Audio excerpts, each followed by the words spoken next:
এবং পবিত্র করে ওনাকে আমার আল্লাহ ওনাদেরকে দুনিয়াতে পাঠিয়েছেন। সুবহানাল্লাহ। স্বয়ং আল্লাহ ওনাদেরকে পুত পবিত্র করেছেন। এই পুত পবিত্র করার কারণ হইল এই আহলে বায়াত আলাইহিস সালাতু ওয়াস সালাম ওনারা হলেন আমার নবী রাহমাতুল লিল আলামিনের ইসলামের মানদণ্ড। কথা কোন ঠিক না বেঠিক? আমার নবী রাহমাতুল লিল আলামিন বলতেছেন, ও পৃথিবীর মানুষ, আমার হাসান ও হুসাইন ওনারা দুইজন জান্নাতের যুবকদের সর্দার, কিন্তু মনে রাখবারে ওনাদের বাবা মাওলা আলী কারামাল্লাহু ওয়াজহু তিনি ওনাদের থেকেও তিনি সর্বোত্তম। সুবহানাল্লাহ। এই হুসাইন এই হাসান ইবনে আলী ওনাদের ফজিলত যদি বর্ণনা করতে যায় আমার জুমার আলোচনাতে হবে না বাপ। ওনাদের আলোচনা অনেক আলোচনা রয়েছেন। হযরতে হুসাইন ইবনে আলী উনি এবং হযরতে হাসান ইবনে আলী ওনারা দুই ভাই ছিলেন। দুই ভাই, ওনারা দুই ভাই।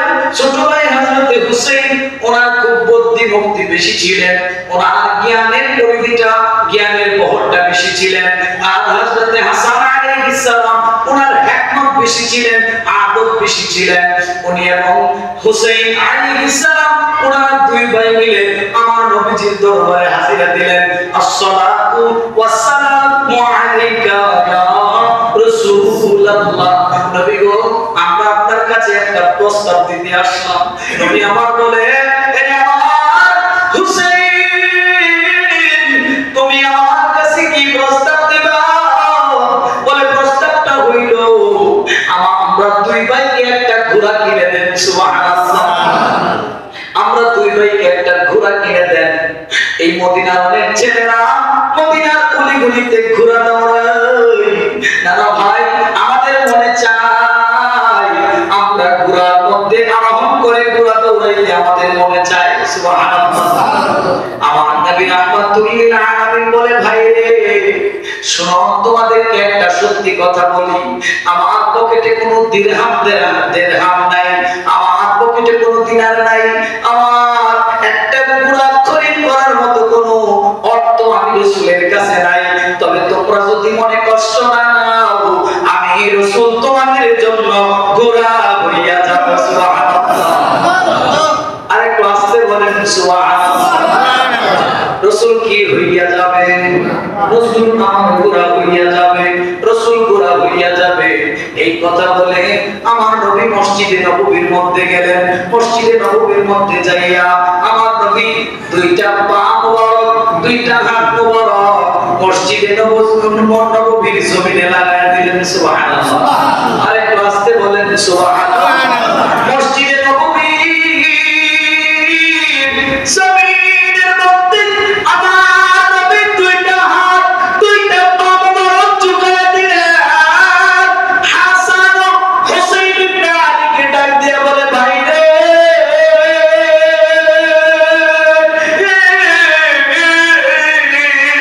তোমরা দুইটা ভাই এবার আমার পিঠের মধ্যে আরোহণ করো।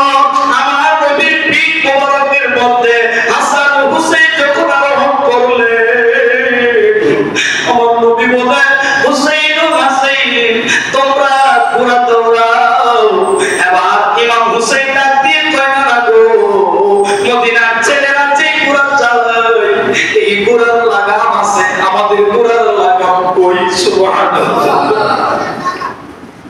আমার নবী কয়, হুসাইন এই পাত্রী মুবারকের এই যে লম্বা জায়গাটা থাকে, আমার কোন কোন কিতাবে আসছে আমার নবীজির কান বাপরি ছিল, গর্দান বাপরি ছিল।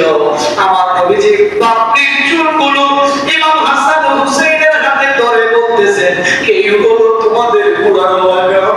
তোমরা যখন লাগাম চাও, তোমাদের যখন লাগামের প্রয়োজন পড়ে, আমি রাসূলের চুলে ধরে তোমরা টান দিবা, তোমাদের লাগামের কাজ করবে। সুবহানাল্লাহ। আমার নবী নিজে ঘোড়া হইয়া গেছে। আর ইমাম হাসান ও হুসাইনকে আমার নবী পিঠের উপরে আরোহণ করাইয়া আমার নবী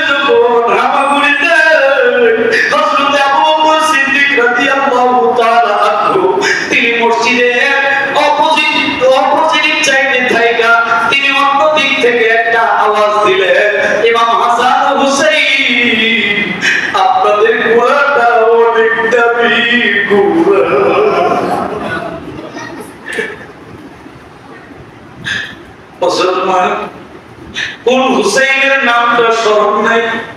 কোন হাসাইনকে আপনারা ভুলে গেছেন? এই হাসান হুসাইন ওনাদের জন্য স্বয়ং আমার নবী ঘোড়া সেজেছে। এবার আমার নবী ডাক দিলেন, ওরে আল্লাহ আল্লাহ,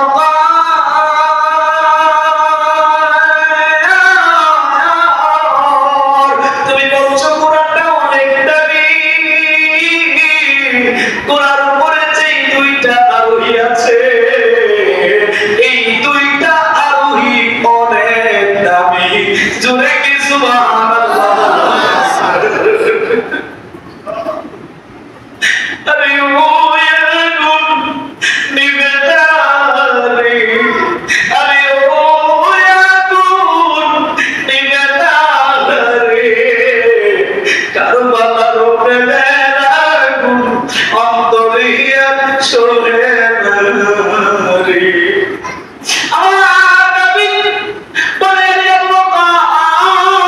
তুমি কোরআনটা সুন্দর বলেছ, কোরআন উপরে যে দুইটা আরোহী আছে, এই দুইটা আরোহী অনেক চমৎকার। সুবহানাল্লাহ।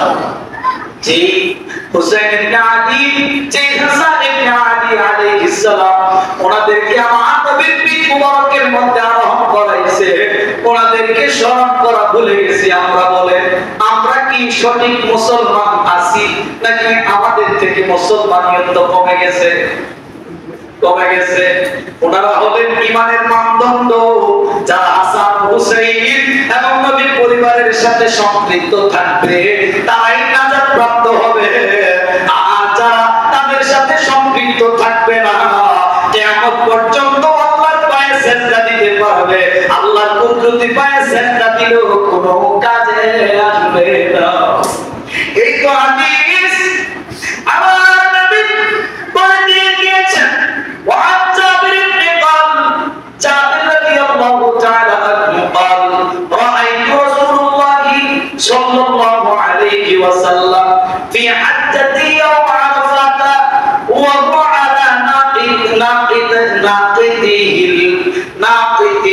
ناقته القصواء يخطب فسمعته يقول يا أيها الناس إني تركت فيكم ما إن أخذتم به لن تضلوا كتاب الله وعترته أهل بيته رواه مسلم رواه المشكاة رواه الترمذي।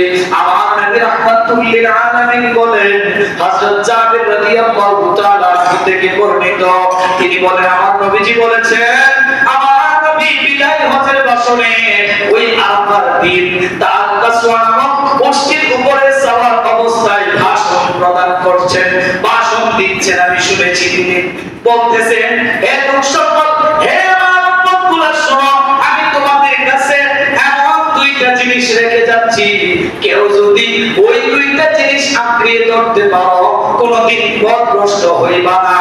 একটা হলো কিতাবুল্লাহ, আর একটা হলো ওয়াকিতাতি ওয়া আহলে বাইতিহি। আমার নিকট আত্মীয়তা ইমাম হাসান ও হুসাইন, হযরত আলী মা ফাতেমা, ওনাদের থেকে যে বংশধর আসবে, এই আহলে বায়াতের রাসূলের মহব্বত, যারা আহলে বায়াতের রাসূলের মহব্বত আর কোরআনকে যারা ভালোবাসবে, আঁকড়ে ধরবে, তারা কোনদিন পথভ্রষ্ট হবে না। জোরে কি সুবহানাল্লাহ বলা যায়?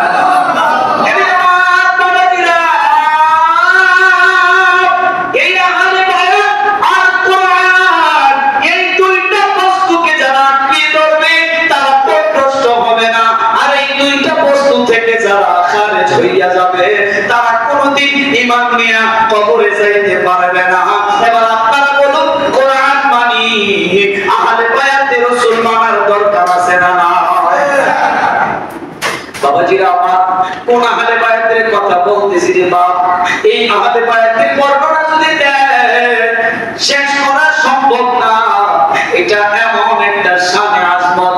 আমার নবী রাহমাতুল লিল আলামিন তিনি বলতেছেন, দুনিয়ার মানুষরে তোমরা শুনিয়া রাখো, তোমরা জানিয়া রাখো, আমার এই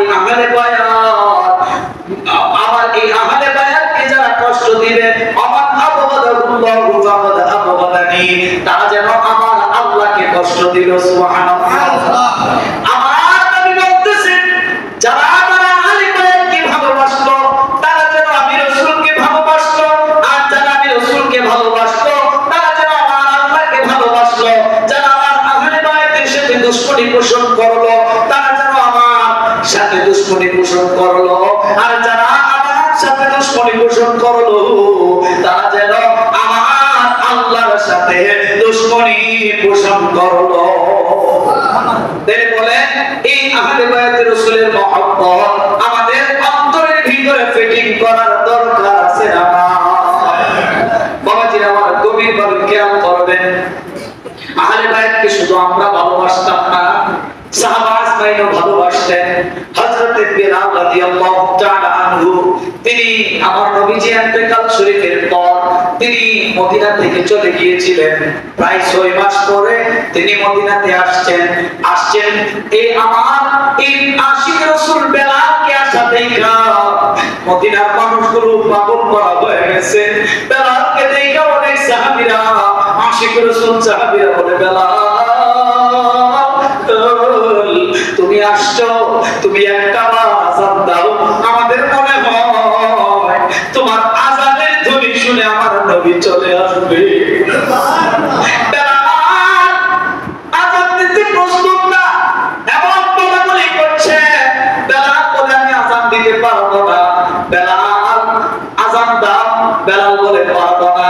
হযরত আবু বকর সিদ্দিক বলতেছে বেলাল রে নবী নাই তোমার আযান শুনি না, তুমি আযান দাও আমরা একটু আযান শুনবো।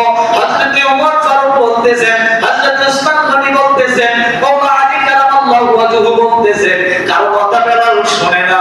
হঠাৎ করে বেলাল দৃষ্টিগোচর করে দেখলেন অনেকগুলো ছেলে মেয়ে একসাথে হইয়া দাঁড়ায় আছে, এর মধ্যে ইমাম হাসান ও হুসাইন দাঁড়ানো আছে। ইমাম হাসান এবং হুসাইন বেলালকে ইশারা করতেছে বেলাল তুমি আযান দাও। বেলাল ইমাম হাসান হুসাইনের দিকে তাকায়, বেলাল কই দুনিয়ার মানুষ রে, আমি হাসান ও হুসাইনের দিকে তাকায় দেখি তারা যেন আমার আযান দেওয়ার কথা বলে না, স্বয়ং আমার নবী আমার আযান দেওয়ার কথা বলতেছে। কারণটা হইল হযরত হুসাইন রাদিয়াল্লাহু তাআলা আনহু তিনার নাভি থেকে পায়ের গোড়া পর্যন্ত আমার নবীর মতো ছিল, আর হযরত হাসান রাদিয়াল্লাহু তাআলা আনহু তিনার নাভি থেকে মাথা মণ্ডল পর্যন্ত আমার নবীর মতো ছিল। তারা দুইটা জোরের ভাই যদি একসাথে দাঁড়ায় যাইতো আমার নবীজির নুরানি চেহারা মোবারকের আকৃতি ধারণ করত।